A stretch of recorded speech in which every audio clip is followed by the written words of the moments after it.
बटोगे कटोगे, हिंदू मुसलमान, हिंदू ईवीएम मुसलमान ईवीएम, इससे तुमको मिलता क्या है जरा सोचना। ये हिंदू मुसलमान के नशे में हम कितना अपना नुकसान करेंगे। मोदी जी ने कहा 80% हिंदुओं को 3-3 रुपए महंगा डीजल पेट्रोल मिलेगा, साथ में मुसलमानों को भी महंगा मिलेगा। यही तो है ना, यही है। अस्पतालों के अंदर मोमबत्ती में ऑपरेशन होता है, कुत्ते बैठे रहते हैं अस्पतालों की बेडों पे, आपको चिंता नहीं होती। सिर्फ हिंदू मुसलमान, हिंदू मुसलमान। सबसे ज्यादा नुकसान हिंदुओं का करने वाली सरकार अगर कोई है तो भारतीय जनता पार्टी की सरकार है। याद रखना, तुमको उन्माद में फंसाती है और तुम्हारा जेब काटने का काम। 21 राज्य में जीत गए, 22 राज्य में जीत गए, पूरे देश में जीत गए। अरे बेईमानो, यही बांग्लादेश में शेख हसीना थी, 90% वोट पाके जीती थी। 6 महीने बाद जनता ने उड़ा के फेंक दी। कहां चली गई पता नहीं। अरे चोरों, तुम्हारा धर्म दिल्ली में भ्रष्ट होता है और बंगाल में जाके मंगल को मछली और मटन खाते हो। यह दोहरा चरित्र इस देश की जनता को समझना पड़ेगा। केजरीवाल कहते हैं स्कूल फ्री देंगे, बिजली फ्री देंगे, पानी फ्री देंगे। मोदी जी कहते एक बार वोट दे दो, दंगा फ्री देंगे। साथियों और दोस्तों, अभी मुझसे पहले सारी बातें यहां पे कही जा चुकी है, उनको दोहराने का कोई ज्यादा मतलब नहीं है। लेकिन आपको सोचना पड़ेगा कहां पे आज देश को खड़ा कर दिया गया है। यह हिंदू मुसलमान के नशे में हम कितना अपना नुकसान करेंगे। हर चुनाव में उन्माद पैदा किया जाता है। ठीक कहा हमारे साथी ने, बटोगे कटोगे, हिंदू मुसलमान, हिंदू ईवीएम मुसलमान ईवीएम, इससे तुमको मिलता क्या है जरा सोचना। क्या तुम्हारे बच्चों को अच्छी शिक्षा मिल पा रही है? क्या तुम्हारे घर वालों को अच्छा इलाज मिल पाता है? क्या तुम्हारे गांव में सड़कों का इंतजाम ठीक हो गया? क्या तुम्हारे गांव की स्वास्थ्य केंद्र, प्राथमिक स्वास्थ्य केंद्र ठीक हो गए? क्या तुम्हारे बच्चों को मिड डे मील में अच्छा खाना मिलने लगा? सोचना, जरा गंभीरता से विचार करना। तुम्हारा क्या फायदा हो रहा है, इसको जरूर सोचना। इस हिंदू मुसलमान की नफरत की राजनीति में, जिसमें फंस के आप अपनी भी जिंदगी बर्बाद कर रहे हैं, देश की भी जिंदगी बर्बाद कर रहे हैं, मैं हाथ जोड़ के आपसे प्रार्थना करना चाहता हूं, इस राजनीति को कब्र के अंदर दफन कर दो, इसको जला दो शमशान में जाके। कहां पहुंचा दिया देश को। अभी बंगाल का चुनाव हुआ, कितना उन्माद पैदा किया गया वहां। उत्तर प्रदेश का चुनाव होता है, कितना उन्माद पैदा किया जाता है।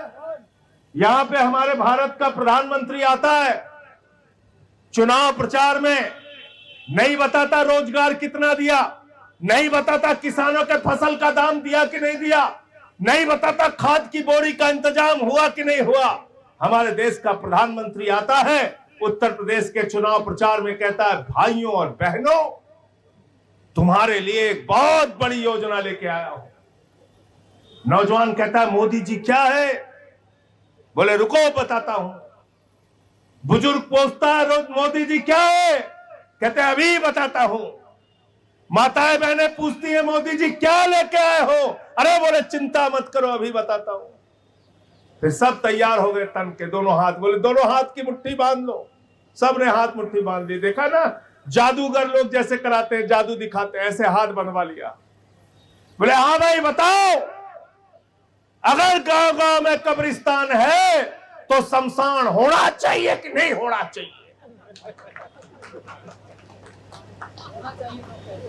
तो पब्लिक को समझ में नहीं आया, फिर से कह रहा है, अरे बताओ कब्रिस्तान है तो शमशान होना चाहिए कि नहीं होना चाहिए? अब मोदी जी कह रहे हैं तो पब्लिक कह रही है होना चाहिए, होना चाहिए, होना चाहिए। ऐसा पागल बना दिया इस आदमी ने देश को। वो ये नहीं पूछ रहा है कि तुम्हारे गांव में स्कूल होना चाहिए कि नहीं होना चाहिए, वो नहीं पूछ रहा है तुम्हारे गांव में अस्पताल होना चाहिए कि नहीं होना चाहिए, वो ये नहीं पूछ रहा है बाबा साहब डॉक्टर भीमराव अंबेडकर के संविधान के मुताबिक तुमको सम्मान की जिंदगी मिलनी चाहिए कि नहीं मिलनी चाहिए, वो पूछ रहा है शमशान होना चाहिए कि नहीं होना चाहिए। जो प्रधानमंत्री तुमको शमशान देने की सोच रखता है, वो तुम्हारे बच्चों को कभी स्कूल और अस्पताल नहीं दे सकता, याद रखना। अरविंद केजरीवाल जाते हैं चुनाव प्रचार करने, भगवंत मान जाते हैं, संजय सिंह जाते हैं, आम आदमी पार्टी के नेता जाते हैं, तो कहते हैं हमको वोट दे दो, हम स्कूल बना देंगे, हमको वोट दे दो, हम बिजली फ्री करा देंगे, हमको वोट दे दो, हम पानी फ्री कर देंगे, अरे हमको वोट दे दो, तुम्हारे नहरों में पानी दे देंगे। भाजपा ही जाता है चुनाव प्रचार करने के लिए, नरेंद्र मोदी जाते हैं चुनाव प्रचार करने, योगी जी जाते हैं चुनाव प्रचार करने, हेमंत विश्व शर्मा जाते हैं चुनाव प्रचार करने, तो कहते हैं अगर ममता जी 1 किलो मछली खाएंगी तो हम 2 किलो खाएंगे। कितना खाएंगे? 2 किलो खाएंगे। लोगों ने पूछा कैसे खाएंगे, तो मनोज तिवारी ने कहा हम ऐसे ऐसे खाएंगे, वो भी खा लिया। तो बोले भैया अभी पूरा नहीं हुआ, बोले फिर अनुराग ठाकुर ने कहा आज मंगलवार का दिन है ना, हम पार्टी दफ्तरे में खाएंगे। तो मछली खाया, फिर मटन खाया, बोला खूब जम के खाओ, मंगलवार को खाओ, जम जम के मटन मछली खाओ, वोट भाजपा को दे दो, वोट। और दिल्ली में क्या कहेगा इनका भाजपाई विधायक? कहेगा अंडे की दुकान बंद करो, हमारा धर्म भ्रष्ट हो रहा है, मछली की दुकान बंद करो, हमारा धर्म भ्रष्ट हो रहा है। अरे चोरों, तुम्हारा धर्म दिल्ली में भ्रष्ट होता है और बंगाल में जाके मंगल को मछली और मटन खाते हो। यह दोहरा चरित्र इस देश की जनता को समझना पड़ेगा।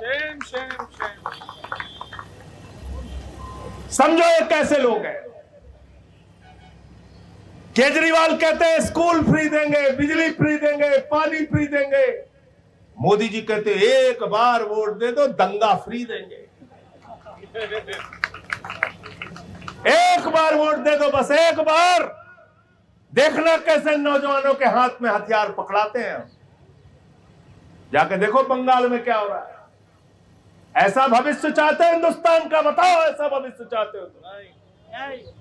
ऐसा भविष्य चाहते हो क्या कि तुम्हारे नौजवानों के हाथ में हथियार हो, दंगे फसाद हो, लड़ाई झगड़े हो, बुलडोजर चलाए जाएं, लोगों के घर जलाए जाएं? ऐसा हिंदुस्तान चाहते हो क्या? बताओ हमको जरा। इस देश से प्यार है ना? इस देश से प्यार है कि नहीं? ये हाथ उठा के बताओ, है ना प्यार? और अगर इस देश से प्यार है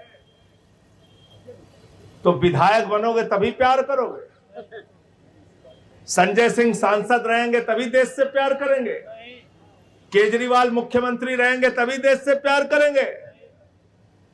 अरे इस भारत माता की मिट्टी में हमने जन्म लिया है तो हम इस देश से प्यार करते करते मर जाएंगे, लेकिन गलत चीज को बर्दाश्त नहीं करेंगे।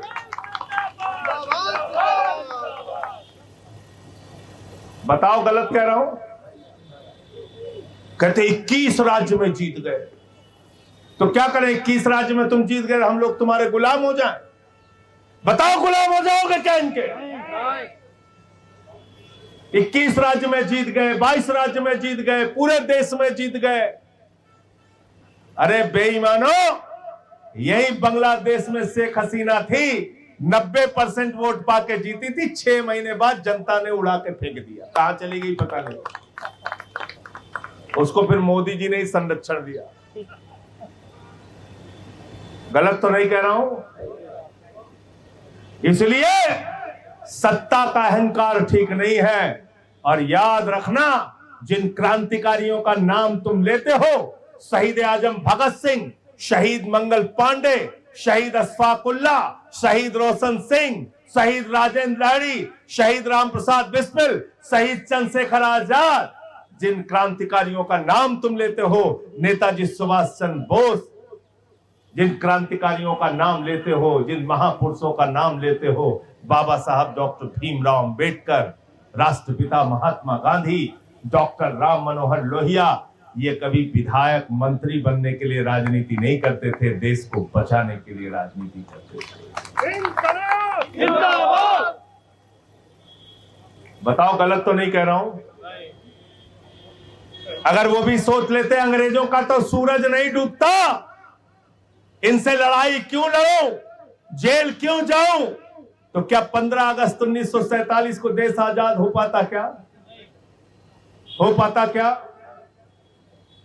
आज देश की चिंता करो, और अगर देश की चिंता होगी, नौजवानों की चिंता होगी, पेपर लीक के बारे में सोचोगे, हिंदुस्तान के भविष्य के बारे में सोचोगे, उत्तर प्रदेश के भविष्य के बारे में सोचोगे, तो चैन से कभी सो नहीं पाओगे। सड़क पर निकलकर पद यात्रा करके गांव गांव जाकर लोगों को जगाते रहोगे, और यही तुमको करना है। याद रखना, जब तक हिंदुस्तान और उत्तर प्रदेश जग ना जाए, जब तक इनसे मुक्ति ना मिल जाए। जिंदाबाद जिंदाबाद। वरना तो मूर्ख उसको बनाने का आइडिया आ ही गया है। 4 मई तक क्या बोल रहे थे प्रधानमंत्री?